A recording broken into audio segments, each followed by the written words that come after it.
Combat initiated.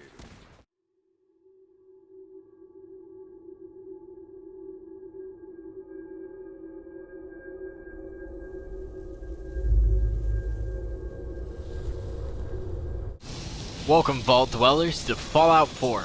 You're on a search for your son Sean after being cryogenically frozen for many years. I mean, the story feels plain and similar at first, but as time moves forward, the story takes unique turns and paths that lead you on a way for tough choices, ending with pure excellence. The voice acting is satisfying, even though the lip reading is far from perfect. It does not really affect what they are conveying in the story.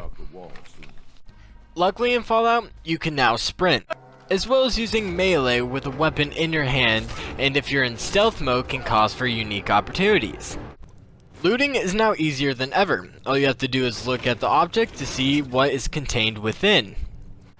The enemies in the game now look and act more lifelike, by snarling, dodging attacks, and charging towards you with full force. There are now special enemies, and when these enemies are found and killed, you can find special loot. Companions are back, and they're not the easiest thing to use, but are diverse and very lively. The visuals in Fallout 4 are not spectacular, but they still look good. Bethesda portrayed Boston very well and is dense with many quests and treasures to find.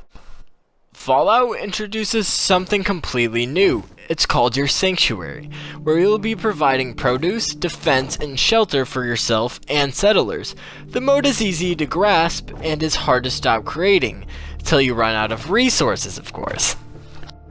Which junk in Fallout is no longer just junk. It can be broken down into certain resources.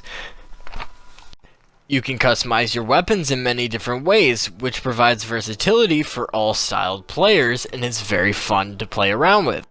Unfortunately, there are the occasional frame rate drops, and I did experience some random teleporting, as you can see here.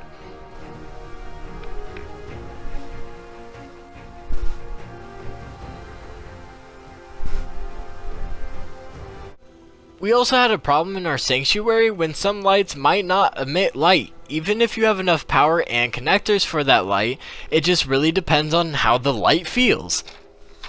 And sometimes you can find your settlers standing on each other, hovering while sleeping, and sitting on objects that do not really exist. That stool that you built for them? Well, screw your stool. Even though glitches can prove to be irritating at times, that never took much away from the full lovely experience. Fallout 4 gets a 9.5 out of 10 on Gamerside.